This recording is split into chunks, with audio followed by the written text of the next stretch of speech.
వెళ్ళవలెనుగా, లోకమును విడచి వెళ్ళవలెనుగా, సర్వమిచ్చటనే విడువవలెన్ లోకమును విడచి వెళ్ళవలెనుగా, లోకమును విడచి వెళ్ళవలెనుగా.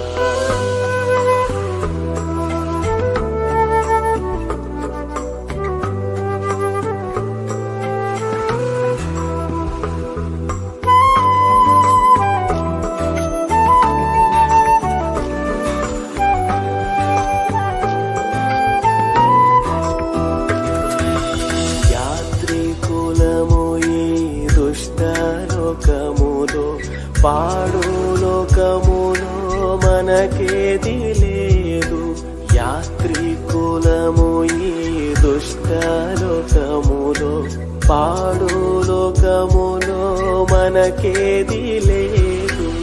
ఏ విషయమందైనా గర్వించలేము, ఏ విషయమందైనా గర్వించలేము. జాగ్రత్తగానే నడచుకొనేదము, జాగ్రత్తగానే నడచుకొనేదము, లోకమును విడచి వెళ్ళవలెనుగా, లోకమును విడచి వెళ్ళవలెనుగా.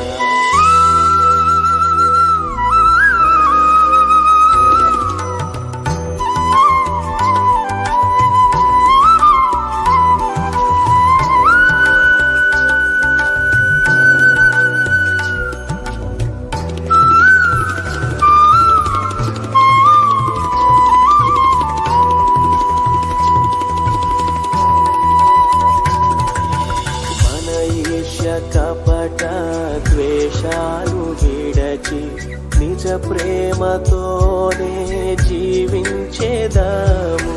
మన ఈర్ష కపట ద్వేషాలు విడచి నిజ ప్రేమతోనే జీవించేదాము. నిష్కళంకులమై శుద్ధులమై, నిష్కళంకులమై శుద్ధులమై, శుద్ధులమై పరిపూర్ణతను చేపట్టుదాము, పరిపూర్ణతను చేపట్టుదాము, లోకమును విడచి.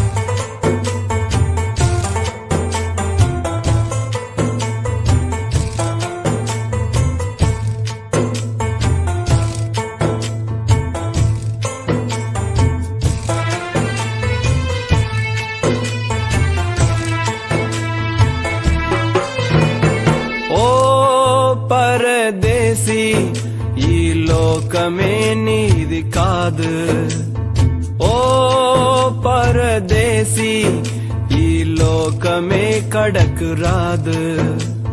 భూమి మీద నీ బ్రతుకు ఒక యాత్ర ఏయని తెలుసుకో, భూమి మీద నీ బ్రతుకు ఒక యాత్ర ఏయని తెలుసుకో. ప్రభువు నెంబడించుటయని ముఖ్య పాత్రయని తెలుసుకో.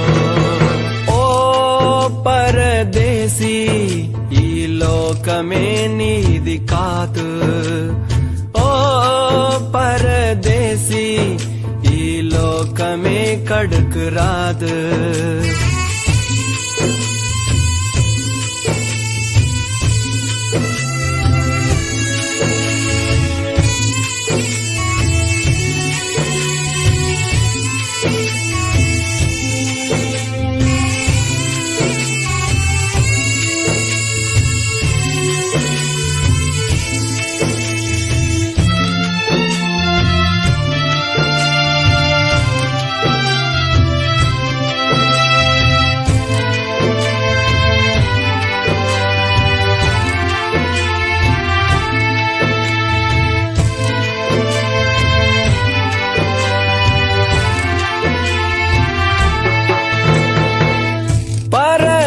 పరదేశిలై బ్రతికారు మన పితరులు, పరమసియోనుకై ఎదురు చూస్తున్నారు. పరదేశిలై బ్రతికారు మన పితరులు, పరమసియోనుకై ఎదురు చూస్తున్నారు. గడిప్యారు తమ బ్రతుకులను గుడారాలలో, చేసారు దేవుని సేవను తమ తరము వారికి. ఈ లోకమే వారిది కాదని, పరలోకమే వారి గమ్యమని. ఓ పరదేశీ, ఈ లోకమే నీది కాదు. ఓ పరదేశీ, ఈ లోకమే కడకు రాదు రాదు.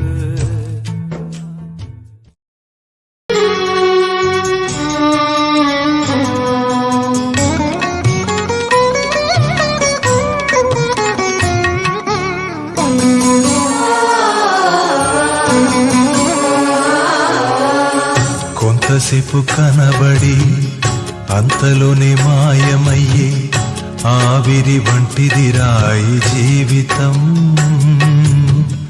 లోకాన కాదేది శాశ్వతం.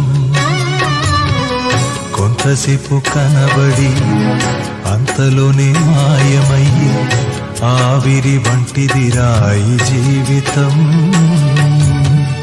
లోకాన కాదేది శాశ్వతం. యేసే నిజ దేవుడు, నిత్య జీవమిస్తాడు. మరణమైన జీవమైన నిన్ను విడువడు. యేసే నిజ దేవుడు, నిత్య జీవమిస్తాడు. మరణమైన జీవమైన నిన్ను విడువడు. కొంతసేపు కనబడి అంతలోనే మాయమయ్యి ఆవిరి వంటిది రాయి జీవితం. లోకాన కాదేది శాశ్వతం.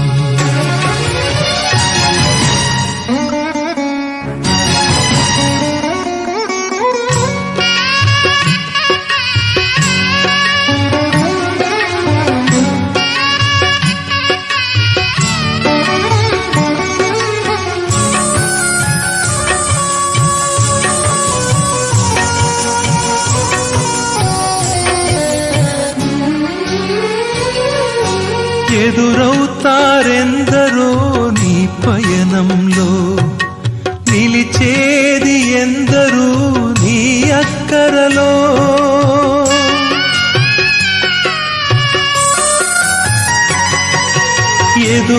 ఎదురవుతారెందరో నీ పయనంలో, నిలిచేది ఎందరూ నీ అక్కరలో. వచ్చేదెవరు నీతో మరణము వరకు, వచ్చేదెవరు నీతో మరణము వరకు. ఇచ్చేదెవరు ఆపై నిత్య జీవము నీకు.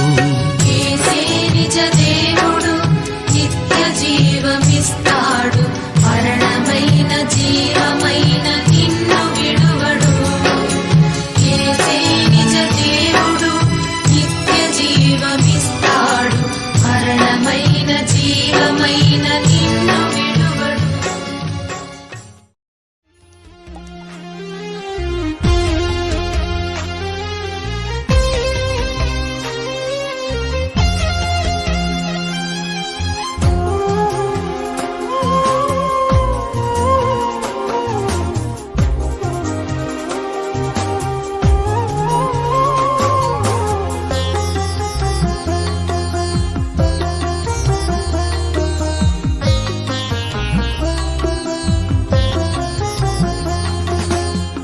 లాంటిది జీవితం రాలిపోతుంది, గడ్డి లాంటిది జీవితం వాడిపోతుంది. పూలాంటిది జీవితం రాలిపోతుంది, గడ్డి లాంటిది జీవితం వాడిపోతుంది. ఏ దినమందైనా ఏ క్షణమైనా, ఏ దినమందైనా ఏ క్షణమైనా రాలిపోతుంది నేస్తమా, వాడిపోతుంది నేస్తమా, రాలిపోతుంది నేస్తమా, వాడిపోతుంది నేస్తమా. పూలాంటిది జీవితం రాలిపోతుంది, గడ్డి లాంటిది జీవితం వాడిపోతుంది.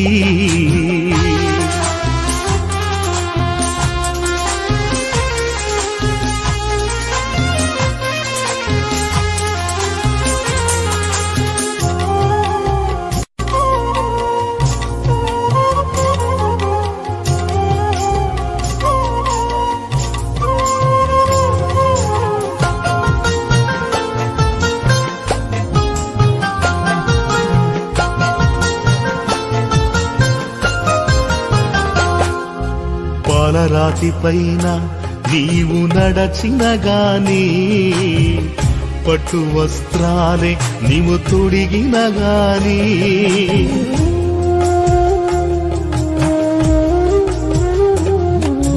పాలరాతి పైన నీవు నడచిన గాని, పట్టు వస్త్రాలే నీవు తొడిగిన గాని, అందలము పైన కూర్చున్నా గాని, అందనంత స్థితిలో నీవున్నా గాని, కన్ను మూయడం ఖాయం, నిన్ను మోయడం ఖాయం, కన్ను మూయడం ఖాయం, నిన్ను మోయడం ఖాయం. కళ్ళు తెరుచుకోనేస్తమా, కలుసుకోయే సుని మిత్రమా, కళ్ళు తెరుచుకోనేస్తమా, కలుసుకోయే సుని మిత్రమా. పూలాంటిది జీవితం రాలి పరవాసిని నీ జగమున ప్రభువా, పరవాసిని నే జగమున ప్రభువా, నడచుచున్నాను నా దారిన్, నా గురి నీవెన ప్రభువా, నా గురి నీవెన ప్రభువా, నీ దరినే చేరెదను నేను, నీ దరినే చేరెదను. పరవాసిని నే జగమున ప్రభువా, పరవాసిని నీ జగమున ప్రభువా, నడచుచున్నాను నా దారిన్, నా గురి నీవెన ప్రభువా, నీ దరినే చేరెదను నేను, నీ దరినే చేరెదను.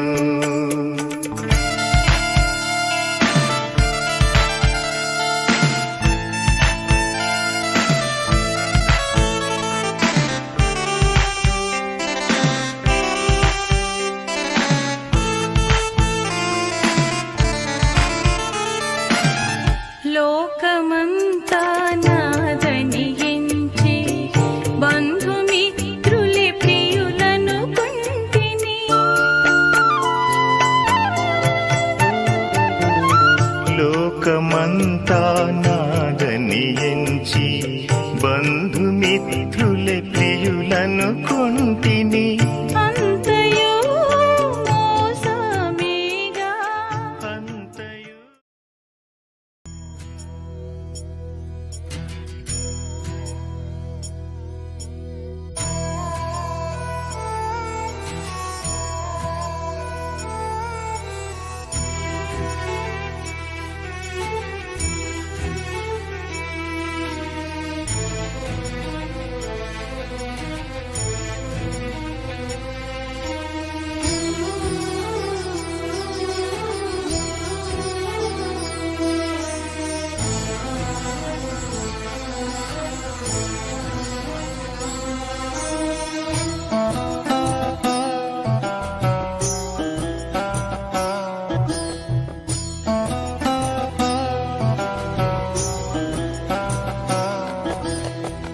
ఇంతలోనే కనబడి అంతలోనే మాయమయ్యే అల్పమైన దానిక ఆరాటం. త్రాసు మీద ధూళి వంటి ఎత్తలేని నీటి వంటి స్వల్పమైన దానిక పోరాటం. కాదు కాదు శాశ్వతం, ఏది కాదు నీ సొంతం, దాచిపోవును ఇలా నీ సంపదలన్నీయు. కాదు కాదు శాశ్వతం, ఏది కాదు నీ సొంతం, దాచిపోవును ఇలా నీ సంపదలన్నీయు. ఇంతలోనే కనబడి అంతలోనే మాయమయ్యే అల్పమైన దానిక ఆరాటం. త్రాసు మీద ధూళి వంటి ఎత్తలేని నీటి వంటి స్వల్పమైన దానిక పోరాటం.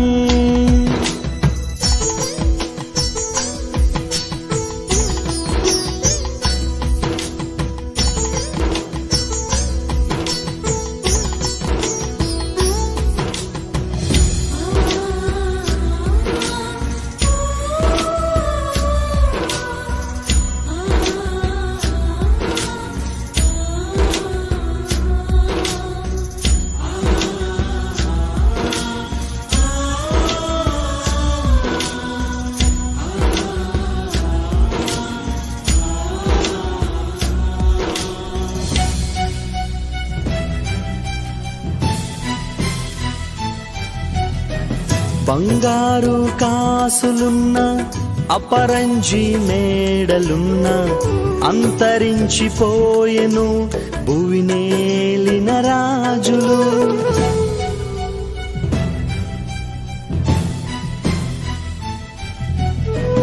బంగారు కాసులున్న అపరంజి మేడలున్న అంతరించిపోయెను భువినేలిన రాజులు.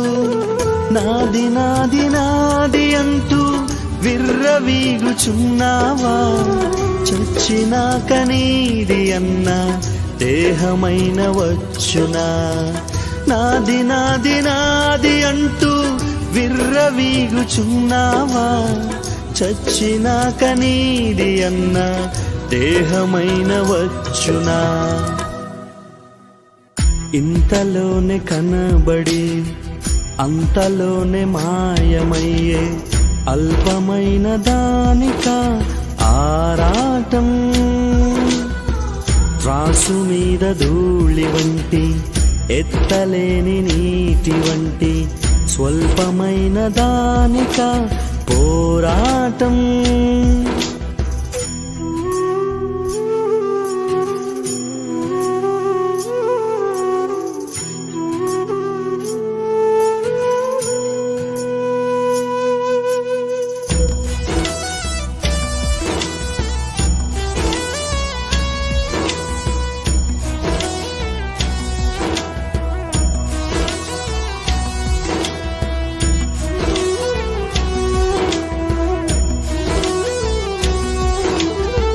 మోయలేక బ్రతుకు భారం మూర్ఛబోయిరెందరో, ఎదలోని ఆక్రందనలు మారు మ్రోగే లోకంలో.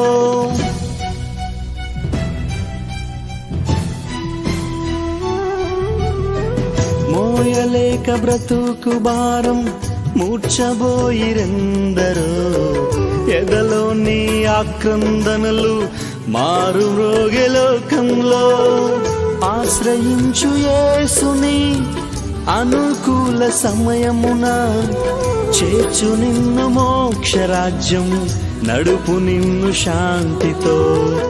ఆశ్రయించు యేసుని అనుకూల సమయమున, చేర్చు నిన్ను మోక్షరాజ్యం, నడుపు నిన్ను శాంతితో. ఇంతలోనే కనబడి అంతలోనే మాయమయ్యే అల్పమైన దానిక ఆరాటం. త్రాసు మీద ధూళి వంటి ఎత్తలేని నీటి వంటి స్వల్పమైన దానిక పోరాటం. కాదు కాదు శాశ్వతం, ఏది కాదు నీ సొంతం. దాచిపోవును ఇలా నీ సంపదలన్నీయు. కాదు కాదు శాశ్వతం, ఏది కాదు నీ సొంతం. దాచిపోవును ఇలా నీ సంపదలన్నీయు. ఇంతలోనే కనబడి అంతలోనే మాయమయ్యే అల్పమైన దానిక ఆరాటం. త్రాసు మీద ధూళి వంటి ఎత్తలేని నీటి వంటి స్వల్పమైన దానిక పోరాటం.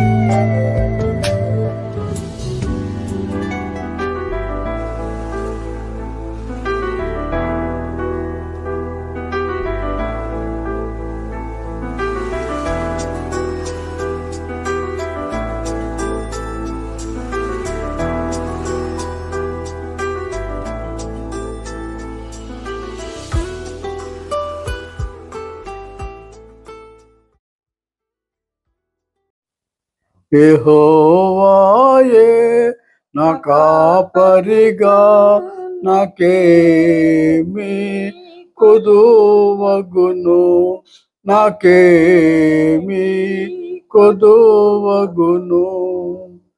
పచ్చిక గల చోట్లను నన్నాయన పరుండజేయును. పచ్చిక గల చోట్లను నన్నాయన పరుండజేయును. శాంతియుతమైన జలములకు, శాంతియుతమైన జలములకు నన్నాయనే నడిపించును, నన్నాయనే నడిపించును. యెహోవాయే నా కాపరిగా నాకేమి కొదువగును, నాకేమి కొదువగును. గాఢాంధకారపు లోయలలో నడచిన నేను భయపడను. గాఢాంధకారపు లోయలలో నడచిన నేను భయపడను. నీ దుడ్డు కర్రయు నీ దండమును, నీ దుడ్డు కర్రయు నీ దండమును నా తోడయుండి నడిపించును, నా తోడయుండి నడిపించును. యెహోవాయే నా కాపరిగా నాకేమి కొదువగును, నాకేమి కొదువగును. నా శత్రువుల ఎదుట నీవు నా భోజనము సిద్ధపరచితివి. నా శత్రువుల ఎదుట నీవు నా భోజనము సిద్ధపరచితివి. నా తల నూనెతో అంటియుంటివి, నా తల నూనెతో అంటియుంటివి. నా గిన్నె నిండి పొర్లుచున్నది, నా గిన్నె నిండి పొర్లుచున్నది. యెహోవాయే నా కాపరిగా నాకేమి కొదువగును, నాకేమి కొదువగును. నా బ్రతుకు దినములన్నీయును కృపాక్షేమాలు వెంటవచ్చును. నా బ్రతుకు దినములన్నీయును కృపాక్షేమాలు వెంట వచ్చును. నీ మందిరములోనే చిరకాలము, నీ మందిరములోనే చిరకాలము నివాసము చేయ నాసింతును, నివాసము చేయ నాసింతును. యెహోవాయే నా కాపరుగా నాకేమి కొదోవగును, నాకేమి కొదోవగును. కీర్తనలు 120వ కీర్తన 1 నుంచి 7 వరకు చదువుకుందాం. యెహోవా యందు భయభక్తులు కలిగి ఆయన త్రోవల యందు నడుచుకునే వారు ధన్యులు. నిశ్చయముగా నీవు నీ చేతుల కష్టార్జితము అనుభవించుతావు. నీవు ధన్యుడవు, నీకు మేలు కలుగును. నీ లోగిట నీ భార్య ఫలించు ద్రాక్ష వల్లెవై ఉండును. నీ భోజన బల చుట్టూ నీ పిల్లలు ఒలివ మొక్క వల్లే ఉందురు. యెహోవా యందు భయభక్తులు గలవాడు ఇలాగ ఆశీర్వదించబడును. సీయోనులో నుండి యెహోవా నిన్ను ఆశీర్వదించును. నీ జీవితకాలమంతయు యెరూషలేమునకు క్షేమం కలుగుట చూచుదువు. నీ పిల్లలను నీవు చూచుదువు. ఇశ్రాయేలు మీద సమాధానములను గాక. ఆమేన్. దేవుడు తన పరిశుద్ధులను మన వెనుకల్లో దీవించి ఆశీర్వదించును గాక. ఆమేన్. యెహోవా యందు భయభక్తులు కలిగి ఆయన త్రోవల్లో నడుచుకునేవారు, ఆయన ఆజ్ఞలు నడుచుకునేవారు ధన్యులు అంటున్నారు. కాబట్టి మనము క్రైస్తవులకు ఈ లోకంలో జీవించినంత కాలము ధన్యులుగా జీవించాలంటే ఆయన ఆజ్ఞలను అనుసరించి మనం నడుచుకున్నట్లయితే ఆయన దీవెనలు ఎప్పుడు ఉంటాయి. ఎల్లవేళ సంవత్సరం మొదలుకొని సంవత్సరాంతం వరకు ఆయన దీవెనలతో మనల్ని నింపుతాడు. నిశ్చయముగా నీవు చేతుల కష్టార్జితం అనుభవించుదు. కాబట్టి ఎవరైతే ఆయనందు భయభక్తులు కలిగి ఆయన త్రోవలను నడుచుకుంటున్నారో వారి చేతుల కష్టార్జితము తప్పకుండా అనుభవిస్తారు. అది దేవుని యొక్క ఆశీర్వాదం. అది గొప్ప దీవెనది. నీవు నీ చేతుల కష్టార్జితం అనుభవించదు. నువ్వు సంపాదించింది నువ్వు అనుభవించిన తర్వాత నా సన్నిధికి చేరుతామంటున్నాడు ఆయన. అనుభవించి సంతోషించిన తర్వాత నువ్వు నా సన్నిధికి వస్తావు అంటున్నాడు.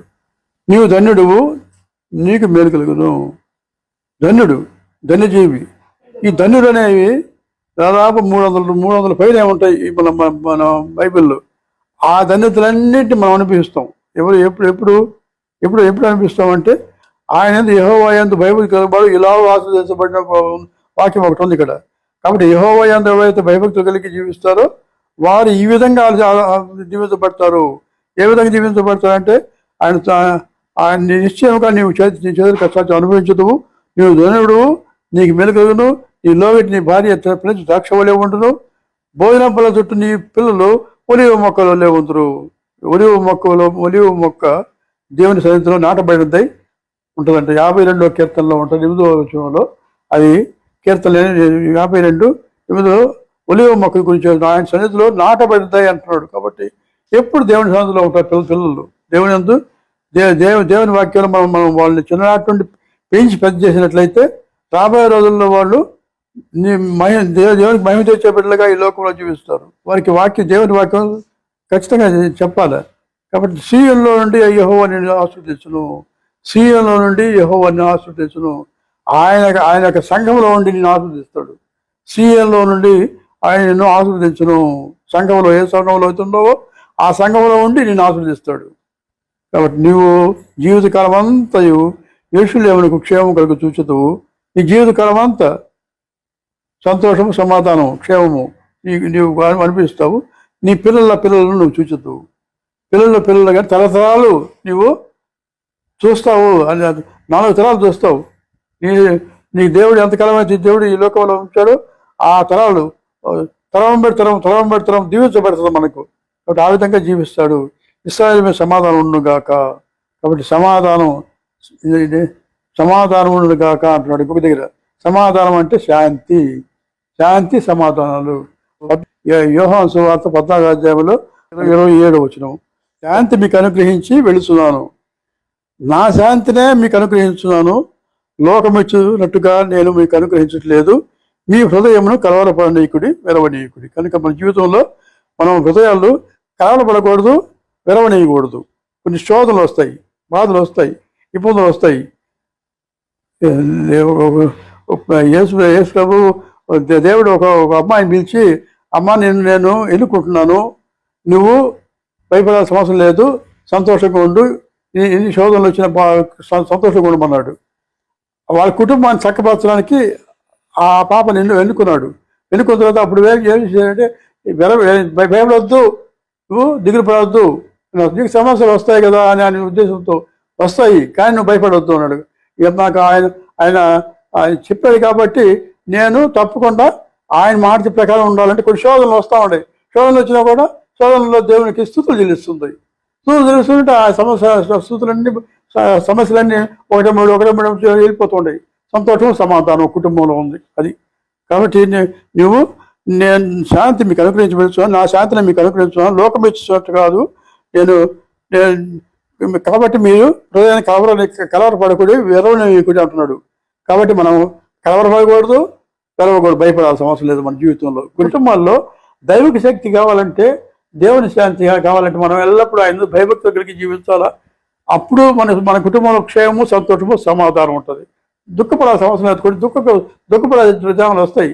కాబట్టి వెంటనే ప్రభువు సన్నిధిలో పోయి ప్రార్థన చేయాలి. ప్రార్థన చేసినట్లయితే హన్న ప్రార్థన చేసింది. హన్నాకి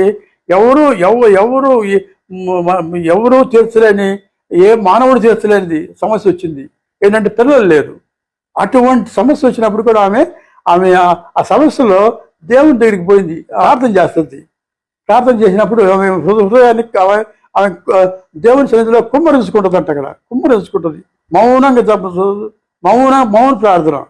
మౌన ప్రార్థన చేసింది ఆమె. వెంటనే దేవుడు ఏం చేయాలంటే ఆమెకి ఒక అభయం ఇచ్చాడు. వెంటనే ఏమి ఇచ్చాడంటే అక్కడ ఏలి పెట్టినాడు. ఏలి యాజకుడు. దేవి సేవకుడు నోట దేవుని మాట ఉంటుంది. కాబట్టి దేవి సేవకుడు ఏం చెప్తున్నాడు అక్కడ 14-15 వచనాల్లో ఏం చెప్తున్నావు, నువ్వు ఇశ్రాయేలు దేవుడికి నువ్వు మొక్కుబడి నువ్వు ఆయన విన్నాడు కాబట్టి అది నీకు వస్తుంది. నువ్వు భయపడాల్సిన అవసరం లేదు. దేవుడు నీకు కనికరించాడు, నువ్వు పొందుతావు అన్నాడు. ఆయన అడిగింది ఏంటంటే పిల్లలు లేరు కాబట్టి, నా పిల్లలు కావాలయ్యా అని అడిగేది ఒక్క కుమారుని. 10-11లో ప్రార్థన ప్రారంభం అయితే 15 గంటలు అవుతుంది. అప్పుడు ఆమెకి ఒక కుమారుని అడిగింది. ఒక్క కుమారుని కానీ నాకు ఇస్తే నువ్వు నీ ప్రార్థనలో ఆయనతో ఆమె ఒక విధంగా ఒప్పందం చేసుకున్నావు. నువ్వు నాకు కానీ ఇస్తే తిరిగి నీకు ఆ కుమారుని ఇస్తాను అని ఒప్పందం చెప్పడం. వెంటనే దేవుడి ప్రార్థనని ఆలకించి వెంటనే ఒక కుమారుని అనుగ్రహించవచ్చు, ఎంతవరకు సత్యంగా ఉంటుందో అని.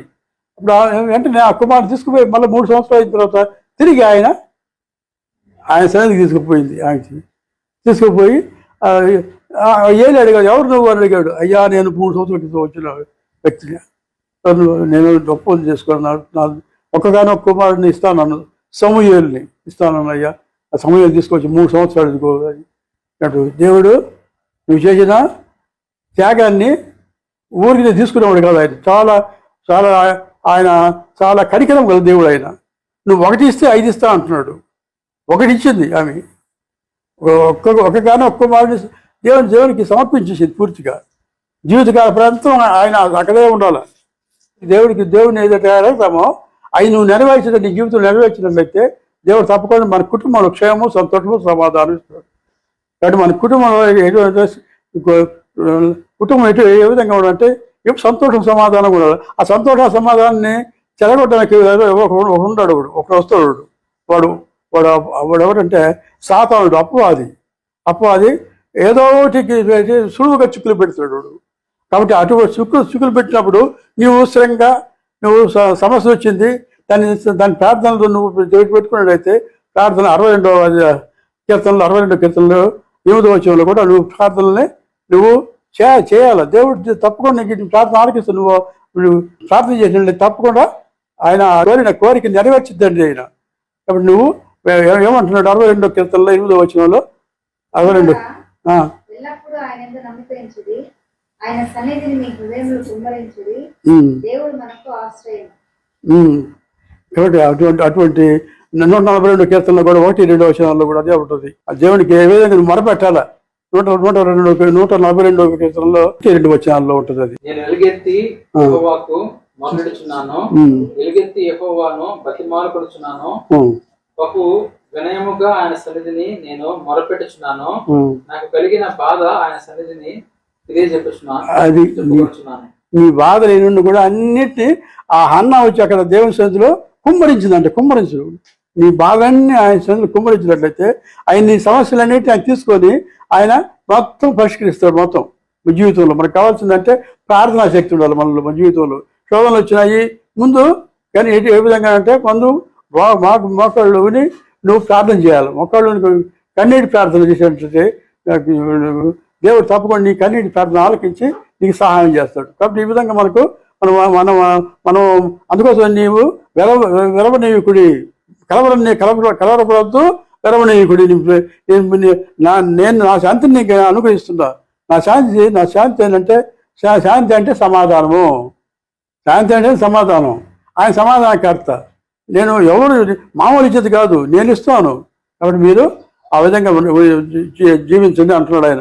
కాబట్టి మనము హన్నాకు ఏ విధంగా శోధనలు వస్తాయో నాకు శోధన వచ్చి శోధన జయించాల. సులువుగా చిక్కులు పెడుతుంది. సులువుగా చిక్కులు పెట్టేది అంటే అబ్రహాంకి ఇద్దరు కొడుకులు, ఇస్సాకు ఇద్దరు కొడుకులు పుడితే ఇద్దరు కొడుకుల్లో ఏశావు యాకోబు రెండు ఉన్నారు. ఇద్దరు ఒకే తల్లి గర్భంలో నుంచి. కానీ యాకోబు ప్రేమించాడు, ఏశావుని ద్వేషించాడు దేవుడు. వాళ్ళిద్దరిలో ఇద్దరు తగాదాలు పడిపోయి దూరం అయిపోయారు.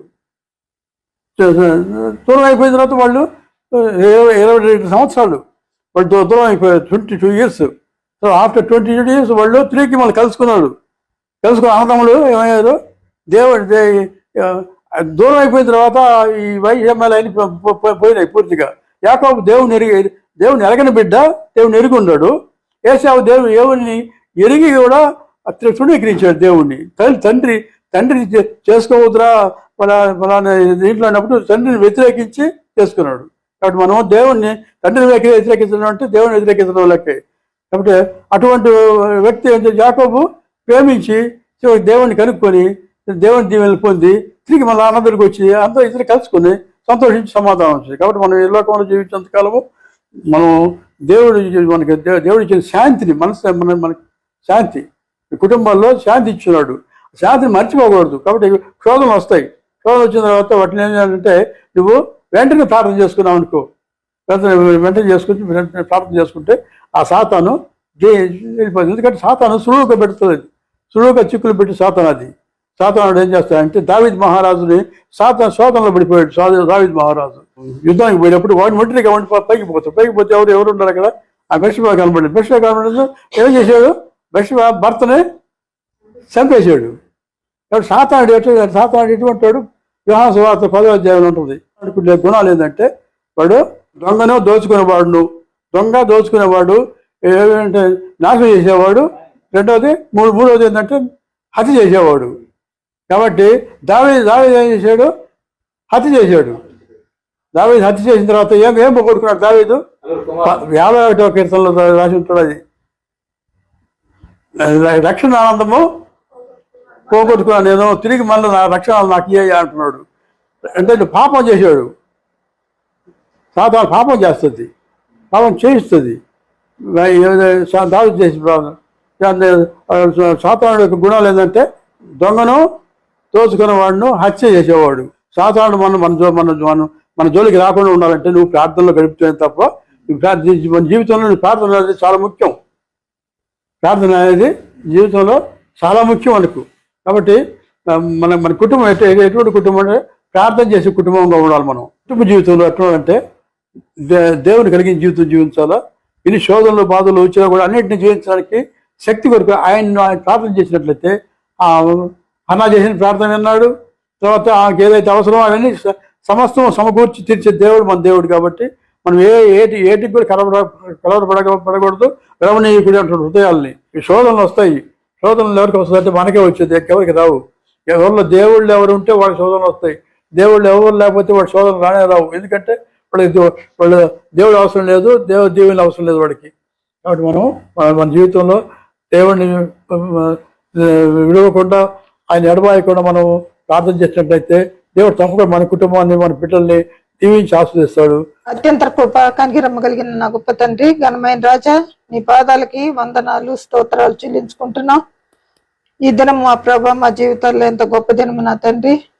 నీ యొక్క ప్రియకుమారుడు వినీత్ని మామినేని మీరు ఎంతగానో దీవించి ప్రేమించి 14 సంవత్సరాలు నా ప్రభ వారి యొక్క వివాహ జీవితాల్లోనైనా మీరు తోడుగా ఉండి నడిపించారు తండ్రి. మరి యొక్క నూతన సంవత్సరాన్ని 15వ సంవత్సరాన్ని మా ప్రభ దయా కిరీటముగా ధరింపజేసిన మీ పాదాలకు వందనాలు చెల్లించుకుంటున్నాం తండ్రి.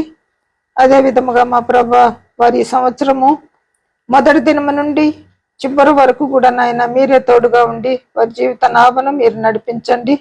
మీరుంటే చాలు తండ్రి. ఈ లోకంలో ఏది కూడా అక్కర్లేదు నాయన. మీకు స్తోత్రాలు చెల్లించుకుంటున్నాం. ఎవరు విడిచినా విడువంతండి. మీకు వందనాలు నాయన. ఆ బిడ్డల్ని మీ అరిచేతిలో చెక్కుకొని కాపాడుతున్నందుకు స్తోత్రాలు చెల్లించుకుంటున్నాం. వారికి ఇచ్చిన ఉద్యోగాలను మీరు దీవించండి. సేవలో ఆ బిడ్డలు నా ప్రభ ఎంతగానో వాడబడుచుంటుండగా నాయన మీరు తోడుగా ఉండండి తండ్రి. వారు కాదు కానీ నాయన మీ పక్షముగా నా ప్రభ వారు చెప్పేటువంటి వాక్యము విత్తబడినటువంటి విత్తనాలు నాయన ఫలించేలాగా మీరు దీవించండి. వృద్ధాప్యంలో ఉన్న మమ్మల్ని మీరు దీవించండి. తల్లిదండ్రులుగా నాయన బిడ్డల పక్షంగా నాయన మీ సన్నిధిలో గోజారడానికి అడగడానికి మాకు ఇచ్చినటువంటి ఆధిక్యతను బట్టి స్తోత్రాలు నా తండ్రి. వినిత్తు మామని ప్రేమించి ఇచ్చినటువంటి కుమార్తెలు ఇద్దరిని మీరు దీవించండి. ఆ బిడ్డలు కూడా నా ప్రభ చిన్నప్పటి నుండి వాక్యం ద్వారా పాటల ద్వారా నాయన మిమ్మల్ని మహింపరచుంటుండగా వారిని దీవించండి. వారికి మంచి ఆయుస్సు ఆరోగ్యాన్ని ఇచ్చి కాపాడండి. మీ చిత్తం ఉన్నట్లయితే నా ప్రభ వారు కూడా నా ప్రభ మీ సేవ చేయడానికి సాధనాలుగా వాడబడలాగానే దీవించమని, కుటుంబం మొత్తము నా ప్రభ మీ సేవలో నా తండ్రి ఉండులాగన ఎక్కడున్నప్పటికీ నాయన మా ప్రతి మాట ప్రతి క్రియ మమ్మల్ని చూచేవారు నాయన మాలో క్రీస్తుని చూడగలిగిన భాగ్యాన్ని ఇచ్చి నడిపించమని ఈ సమస్త మనవులు మా ప్రభువును తప్రీకుమారుడైన యేసయ్య శ్రేష్టమైన నామంలో అడిగి వేడుకుంటున్నాను తండ్రి.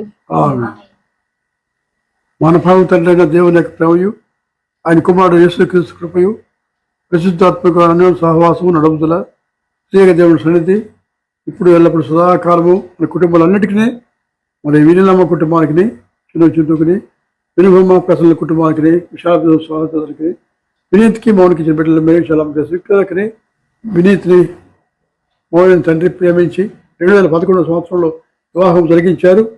నా ప్రభువా అప్పటి నుండి ఇప్పటి వరకు 14 సంవత్సరాలు తండ్రి పూర్తి చేసుకుని నా ప్రభువ రక్షగా మరి ఆయన 15వ సంవత్సరంలో అడుగుపెట్టి ఉండగా ప్రభువా వారిని కృపలో భద్రపరిచి మరి నా ప్రభువా ఈ సంవత్సరం అంతా కూడా నీ కృపలతో భద్రపరిచి కాపాడు రక్షించి విచిత్రమైన తండ్రి మరి ఒక నూతన సంవత్సరంలో ప్రభువా మరి యొక్క నా ప్రభువా మరి వివాహ దినంలో ప్రభు చేరుటకు సహాయం చేసి ఆస్వాదించమని కాపాడు కాక. ఆమేన్ ఆమేన్ ఆమేన్. God bless you. God bless you.